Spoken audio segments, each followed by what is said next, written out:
My dear friends, ഇന്ന് Saturday ആയതുകൊണ്ട് കുറേ സമയം കിട്ടി. അതുകൊണ്ട് പറമ്പിലേക്കൊക്കെ ഒന്ന് ഇറങ്ങാമെന്ന് വിചാരിച്ചു. ഇന്നലെ നല്ല മഴയായിരുന്നു കേട്ടോ. അതുകൊണ്ട് എങ്ങും പോയില്ല, പുറത്തേക്ക് ഇറങ്ങാൻ പറ്റിയില്ല. ഇന്നിപ്പോൾ ചെറിയൊരു ആശ്വാസം ഉള്ളതുകൊണ്ട് നമുക്ക് താഴെ പറമ്പ് വരെ ഒന്ന് പോകാമെന്ന് വിചാരിച്ചു. ഞാൻ കുട്ടികളും കൂടി താഴേക്ക് പോവുകയാണ് കേട്ടോ. താഴേക്കുള്ള വഴിയാണിത്. നമ്മൾ മുമ്പ് പറഞ്ഞ 4 ഏക്കർ സ്ഥലം നേരത്തെ ഞാൻ പറഞ്ഞിട്ടുണ്ടായിരുന്നു. അതിൻ്റെ ഒരു താഴ്ഭാഗമാണ് ഈ കാണിക്കുന്നത് കേട്ടോ. അത് നല്ല കുത്തിറക്കമാണ്. നമ്മൾ സൂക്ഷിച്ചിറങ്ങിയില്ലെങ്കിൽ ചിലപ്പോൾ വീഴാൻ സാധ്യതയുണ്ട് കേട്ടോ. അങ്ങനെയുള്ളൊരു വഴിയാണ്. കുത്തിറക്കം മാത്രമല്ല, അത് ഇങ്ങനെ ഒരു സെസ് വഴിയാണ്. അതിപ്പോൾ നമുക്ക് പറഞ്ഞറിയിക്കത്തില്ല. അതുപോലെ ഒരു കുത്തിറക്കം മാത്രമല്ല, അതുപോലെ പ്ലാവൊക്കെ ഉള്ളതുകൊണ്ട് ചിലപ്പോൾ ചക്കയൊക്കെ വീണ് കിടക്കും. അപ്പോൾ നമുക്ക് ഭയങ്കര ബുദ്ധിമുട്ടാണ് നടക്കാൻ. ഈ പ്ലാവും മാവൊക്കെ നല്ല ഇതാണ്, അതുകൊണ്ട് നമ്മളങ്ങനെ വെട്ടിയും കളയുന്നില്ല. ഇത് കൂടുതലും ഈ ഭാഗത്ത് കൂടുതലും ഏലമാണ് കേട്ടോ. കുറച്ച് പഴക്കം ചെന്ന ഏല ആയതുകൊണ്ട് നന്നായിട്ട് വിളഞ്ഞ് കിടക്കുന്ന ഒരു പോർഷനാണ് നമ്മളിപ്പോൾ കാണിക്കുന്നത്. ഇത് കണ്ടോ, നല്ല വിളഞ്ഞ് പാകമായി കിടക്കുന്നതാണ്. കുറച്ച് വർഷങ്ങളായതാണ്. അപ്പോൾ നല്ല മൂത്തതാണിതൊക്കെ, പാകമായിട്ട് കിടക്കുകയാണ്. ഇവിടെയും നമ്മൾക്ക് നടക്കാൻ ഇച്ചിരി ബുദ്ധിമുട്ടുണ്ട്. അത് പോരാത്തതിന് ഇപ്പോൾ മഴക്കാലമാണല്ലോ, അതുകൊണ്ട് ഇച്ചിരി ബുദ്ധിമുട്ടുണ്ട്. ഈ ഏലത്തിൻ്റെ തൊട്ടടുത്തൊരു കടപ്ലാവുണ്ട്. അതിൽ നിന്നും ചിലപ്പോൾ ചെറിയ ചക്കകൾ വീണ് കിടക്കും. അപ്പോഴും നടക്കാൻ ബുദ്ധിമുട്ട് വരാറുണ്ട്. ഇത് കിടതൂർന്ന് നിൽക്കുന്ന ഏലച്ചെടികളാണ്, പാകമായി കിടക്കുകയാണ്. നമ്മൾ നമുക്ക് നമ്മുടെ കിണർ ഇതിൻ്റെ തൊട്ടടുത്താണ് കേട്ടോ. നേരത്തെ ഇവിടുന്ന് ഏലത്തിന് നനച്ചുകൊണ്ടിരുന്ന കിണറായിരുന്നു. പക്ഷേ ഇപ്പോൾ നമ്മളത് തേകിയെടുത്ത് കുടിവെള്ളമായിട്ട് ഉപയോഗിക്കുകയാണ്. നല്ല വെള്ളമാണ്, ഉറവ് വെള്ളമാണ്, നല്ല ഉറവ് വെള്ളമൊക്കെ ഉണ്ട് ഇവിടെ. ഇത് പാടത്തിൻ്റെ ഒരു സൈഡായതുകൊണ്ട് ഇപ്പോഴും തന്നെ വെള്ളത്തിന് ബുദ്ധിമുട്ടില്ല. പണ്ട് ഈ ഏലമൊക്കെ നിന്നെടുത്ത് നെൽപ്പാടമായിരുന്നു കേട്ടോ. അപ്പോൾ അതൊക്കെ ബുദ്ധിമുട്ടായതുകൊണ്ട് ഇപ്പോൾ കൂടുതൽ പോഷനും ഏലമാണ്, ഏലച്ചെടികളാണ് കൂടുതലും നിൽക്കുന്നത്. അതുമാത്രമല്ല, പിന്നെ തൊട്ടപ്പുറത്തായിട്ട് ഒരുപാട് കവുങ്ങുണ്ടായിരുന്നു. അതായിരുന്നു മെയിൻ കൃഷി എന്ന് പറഞ്ഞു കേട്ടിട്ടുണ്ട്. ഇപ്പോൾ അത്ര ഒന്നുമില്ല, ഒരു 3-4 എണ്ണമൊക്കെ ഉള്ളു കവുങ്ങ്. കുറേയേറെ വെട്ടിക്കളഞ്ഞു. ഇനി താഴെ പാടത്തിലോട്ടുള്ള പാടം എന്നിപ്പോൾ പറയാൻ പറ്റില്ല കേട്ടോ. പാടമൊന്നുമില്ല, അതൊക്കെ നികത്തിയെന്ന് പറയാൻ പറ്റില്ല. നമ്മൾ സൂക്ഷിച്ച് നടന്നില്ലേ ചിലപ്പോൾ നമ്മുടെ കാലൊക്കെ താഴ്ന്നു പോകാറുണ്ട്. അതുപോലെ ഒരു മണ്ണൊക്കെയാണ് അവിടെ. ഇവിടെ തൊട്ട് താഴെ ഭാഗത്തായിരുന്നു കവുങ്ങ് കൂടുതലുണ്ടായിരുന്നത്. ഇപ്പോൾ അവിടെ തെങ്ങ് ഒക്കെയാണ്. ഇവിടെ ഇത് കൈത്തോടാണ് കേട്ടോ. ഇവിടെ പല സ്ഥലങ്ങളിലായിട്ട് നമുക്ക് തോടുകൾ കാണാൻ സാധിക്കും. മഴയൊക്കെ ഉള്ളപ്പോൾ നല്ല പോലെ മീനുകൾ കാണാറുണ്ട്. ചിലപ്പോൾ ഇവിടെയൊക്കെ ഒത്തിരി ഞണ്ടുപൊത്തുകളുണ്ട് കേട്ടോ. ഒരുപാട് ഞണ്ടുകൾ ഇറങ്ങി വരുന്നതാണ്. ഞങ്ങളിന്ന് കുറേ നോക്കിയായിരുന്നു, പക്ഷെ ഒന്നിനെ പോലും കണ്ടില്ല. എന്താണെന്നറിയില്ല. ചെറിയ ചെറിയ കൈത്തോടുകൾ കുറേ ഉണ്ട് ഇവിടെ. ചിലപ്പോൾ ഉറവ വെള്ളമൊക്കെ വരുന്ന കാണാം. ഇപ്പോൾ ഇന്നൊന്നും അങ്ങനെ കണ്ടില്ല, ചിലപ്പോഴൊക്കെ അങ്ങനെ കാണാറുണ്ട്. പിന്നെ ഈ കൈത്തോടുകളിലെല്ലാം നല്ല മഴയത്ത് മീനുകൾ കാണാറുണ്ട് കേട്ടോ. ചിലപ്പോൾ കുട്ടികളൊക്കെ മീൻ പിടിക്കാനൊക്കെ ആയിട്ട് വരാറുണ്ട്. അവർക്കതൊരു രസമാണല്ലോ. മഴക്കാലം ആയതുകൊണ്ടായിരിക്കും പിള്ളേരങ്ങനെ കണ്ടില്ല, ചിലപ്പോഴൊക്കെ വരാറുള്ളതാണ്.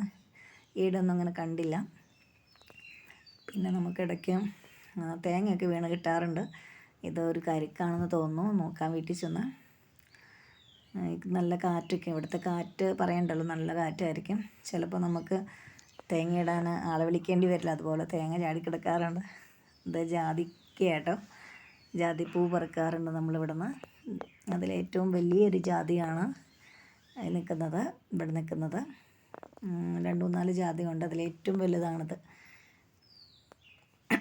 നല്ല രസമാണ് ഇതിൻ്റെ ചുവടിലിരിക്കാൻ.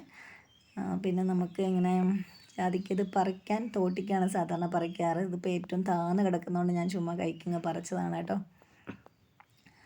പിന്നെ ഇവിടെ തൊട്ടടുത്ത് വഴി, ഇത് താഴേക്കുള്ള വഴിയാണ് കേട്ടോ. നേരത്തെ ഒരു ഇടുങ്ങിയ വഴിയായിരുന്നു, ഇപ്പോൾ അത്യാവശ്യം വീതിയൊക്കെ ആയിട്ടുണ്ട്. മഴയായതുകൊണ്ട് ഇങ്ങനെ ഇലയൊക്കെ വീണ് കിടക്കുകയാണ്. ഇപ്പോൾ പൊതുവെ 2-4 ദിവസമായിട്ട് നല്ല മഴയാണ്. ഇവിടെ അപ്പുറത്തായിട്ട് ഏലച്ചെടി കൂടുതലുള്ള ഭാഗം തന്നെയാണ്. ഈ സൈഡിലെല്ലാം ഉണ്ട്. പിന്നെ കശുമാമ്പഴമൊക്കെ ഉള്ള ഒരു സ്ഥലമാണ്. ഇപ്പോൾ ഈ സൈഡ്, ഈ തോടിൻ്റെ തൊട്ട് സൈഡിൽ ഇവിടെ നിന്ന് നോക്കുമ്പോൾ കാണത്തില്ല. ഇവിടെ എല്ലാം ചെറിയ കുളങ്ങളൊക്കെ ഉണ്ട്. ഇതൊരു ചെറിയ കുളമാണ്. ഇടയ്ക്ക് മീനൊക്കെ വരാറുണ്ട് കേട്ടോ. ആമകളുണ്ടെന്ന് പറയാറുണ്ട്, ഞാൻ കണ്ടിട്ടില്ല.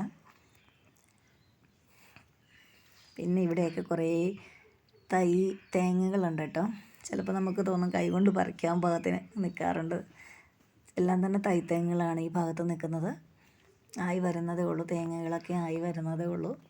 കുറേയേറെ ഉണ്ട്. ഇതും ഏലച്ചെടികൾ നിൽക്കുന്ന വഴിയാണ്. ഇതൊക്കെ ഒരുമാതിരി പാകമായ ഭാഗങ്ങളാണ് കാണിക്കുന്നത്. ഒത്തിരി മൂത്തതല്ല, ഒരുപാട് പ്രായമല്ല, 1-2 വർഷത്തെ പ്രായമേ ഉള്ളൂ അതിനൊക്കെ, ഇപ്പോൾ ഇവിടെ നിൽക്കുന്നതിനൊക്കെ കേട്ടോ. ഇത് നമ്മൾ തെങ്ങിൻ്റെ അടുത്തോട്ട് തെങ്ങിൻ തോട്ടം എന്ന് പറയാൻ പറ്റില്ല, കുറച്ച് തെങ്ങുകളുണ്ട് കേട്ടോ. ഇവിടെയുണ്ട് കൈത്തോടുകളുണ്ട്. ഇവിടെയും മീൻ വരാറുണ്ട്. മീനുകൾ മഴയൊക്കെ ഉള്ളപ്പോൾ കുറേ വരാറുണ്ട്. ഇതൊക്കെ തെങ്ങുകളാണ്, തെങ്ങുകളാണ്. ചെറിയ ആയി വരുന്നതേ ഉള്ളൂ.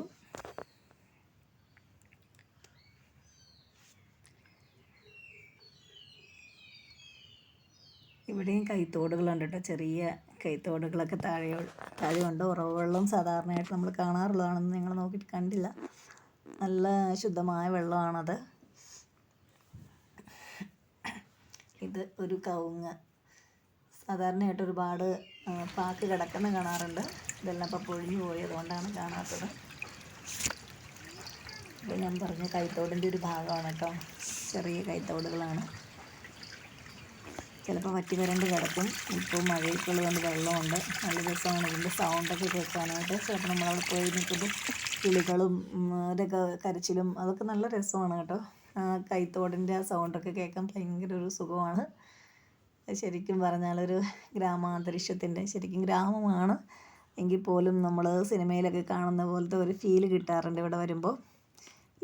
ഇത് വേറെ ഒരു ജാതി കേട്ടോ. മുമ്പേ കാണിച്ച ജാതി പോലെ തന്നെ 2 ജാതി കൊണ്ട് ഇതുപോലെ തന്നെ വലുപ്പമുള്ളത്. ബാക്കിയൊക്കെ ചെറുതാണ്. ഇതിലും നല്ലപോലെ ജാതിക്ക ഉണ്ടാവാറുണ്ട്. ഇത് 2ലുമാണ് ഏറ്റവും കൂടുതലായിട്ട് ജാതിക്ക കിട്ടാറ്. ഇത് തൊട്ടടുത്തുള്ള തെങ്ങിയും ചിലപ്പോൾ ഞാൻ പറഞ്ഞില്ല വീണ് കിടക്കാറുണ്ട്. ഇപ്പോൾ ഈ കാറ്റും മഴ ആയതുകൊണ്ട് നമ്മൾ ഇടയ്ക്ക് പോയി നോക്കും. അപ്പം മിക്കവാറും കിട്ടാറുണ്ട് തേങ്ങ. ഇതാ വഴിയാണ് കേട്ടോ, മുമ്പേ കാണിച്ച വഴി തന്നെയാണത്. ഇത് നേരെ പോകുന്ന 20 ഏക്കറിലോട്ടാണ് ഈ വഴി പോകുന്നത്. ഇപ്പം ടാറൊക്കെ ഇട്ട് നല്ല രസമായി. നേരത്തെ മണ്ണ് ഇട്ട് ചെളി പുരണ്ട് കിടക്കുന്ന റോഡുകളായിരുന്നു. ശരിക്കും അത് രസമായിരുന്നു കാണാൻ. ഇന്ന് നമുക്ക് വീട്ടിലോട്ട് പോകാം കേട്ടോ. ഈ കിട്ടിയ കരിക്കാണെന്ന് വിചാരിച്ചാണ് നമ്മളിരിക്കുന്നത്. ചുമ്മാ ഒന്ന് നോക്കാം, കരിക്കാണോ എന്ന് നോക്കാം.